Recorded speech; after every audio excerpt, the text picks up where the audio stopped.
Relax, George told me I only had 10 minutes. He was very direct about it. It wasn't even funny. Now, I first met my dear friend, George Bush, in 1962, when my father, Millard Simpson, was a member of the United States Senate. Back to Washington with Dad to settle on his new office, being vacated by one Senator Prescott Bush, George's father.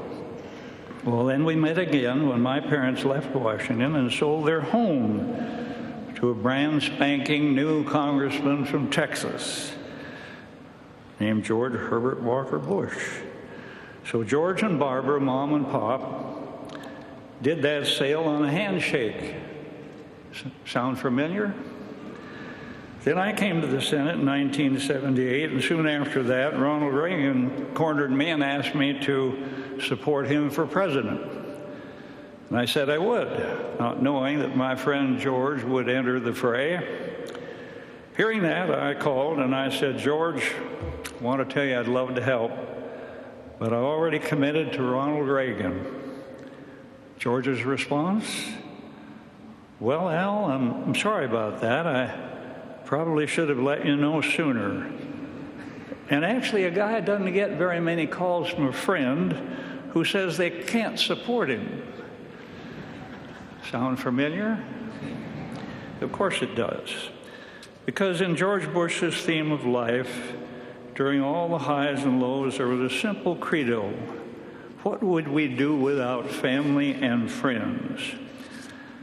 And when he became vice president, our friendship, our enjoyable friendship, was refreshed, and the four of us had many, many pleasant times together. Now, my life in Washington was rather tumultuous.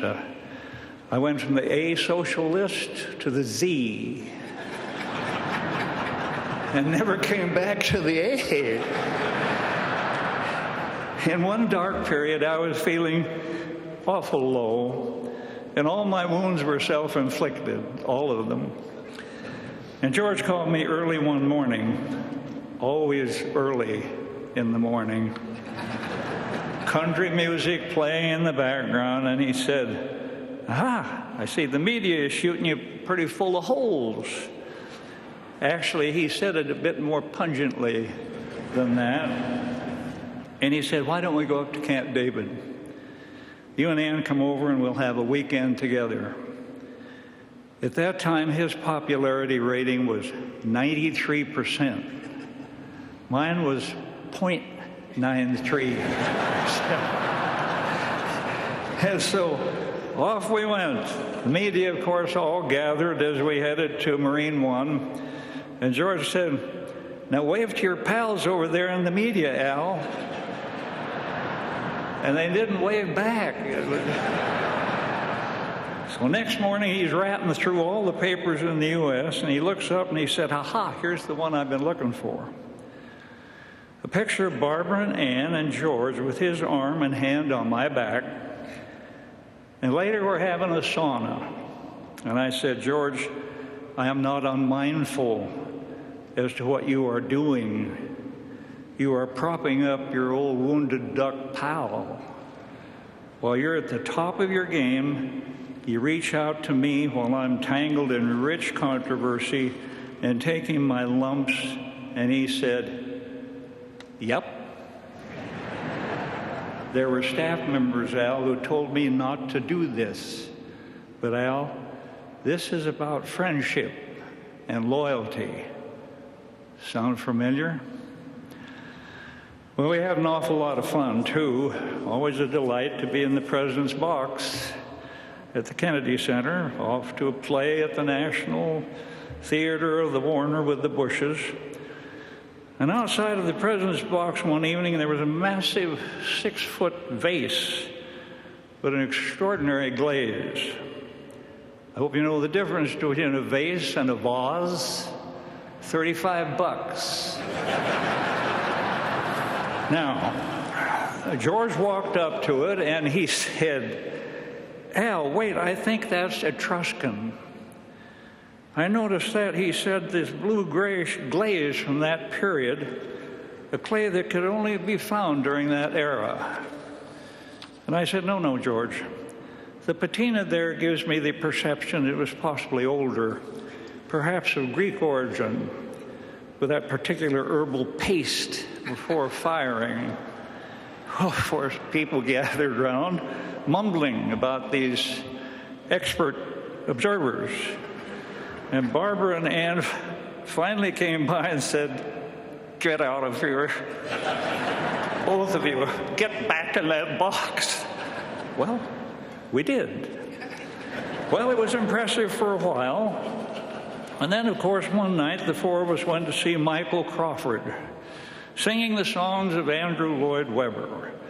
All four of us were singing as we went back to the White House. "Don't cry for me, Argentina," and tidbits from Phantom of the Opera and other magic of Webber. And a few days later, he's getting hammered by the press for some extraordinarily petty bit of trivia. And suddenly he sings out, "Don't cry for me, Argentina." The press then wrote that he was finally losing his marbles. Now, these honored guests right here before us, who have held this noble post, know well of the slings and arrows of outrageous fortune. He was a class act from birth to death. He housed the strong sinews in mind and body gained from that extraordinary mother. We compared our mothers as velvet hammers, of course, and certainly most awesome fathers. The history books will and are treating him most fairly, while uncovering some other powerful traits: his great competitiveness, his raw courage, and his self-discipline. Recall the Andrews Air Base conclave, where congressional participants drafted a remarkable bill that dealt with two-year budgeting, entitlement reform, comprehensive and catastrophic health care, Social Security solvency, and much more. But it required a critical ingredient called revenue, translated into the word taxes, translated into the words "read my lips." And the group went to George and said, "Look, we can get this package done, but we must have some revenue." And he said, I'll never forget, he said, "What I've said on that subject sure puts a hell of a lot of heat on me." And then they all said, "Yes, but we can get it done, and it will be bipartisan." And George said, "Okay, go for it, but it will be a real punch in the gut." Bob Dole, then, a loyal warrior for George, took it back to the Senate, and we won a very strong bipartisan vote. And went over to the House, where his own party turned on him. Surely one of the main factors assuring his return to private life. But he often said, when the really tough choices come, it's the country, not me. It's not about Democrats or Republicans. It's for our country that I fought for. And he was a man of such great humility. Those who travel the high road of humility in Washington, D.C. are not bothered by heavy traffic. And he had a very serious flaw, known by all close to it. He loved a good joke. The richer, the better. And he'd throw his head back and give that great laugh, but he never, ever could remember a punchline. And I mean never. So the punchline for George Herbert Walker Bush is this: you would have wanted him on your side. He never lost his sense of humor. Humor is the universal solvent against the abrasive elements of life. That's what humor is. He never hated anyone. He knew what his mother and my mother always knew: Hatred corrodes the container it's carried in. The most decent and honorable person I ever met was my friend George Bush, one of nature's noblemen. His epitaph, perhaps just a single letter, the letter L for loyalty.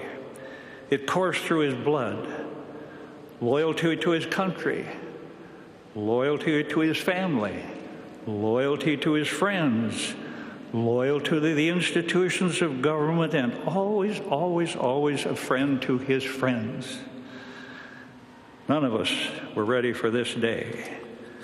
We mourn his loss from our own lives and what he was to each of us. That is so personal, so intimate, so down inside.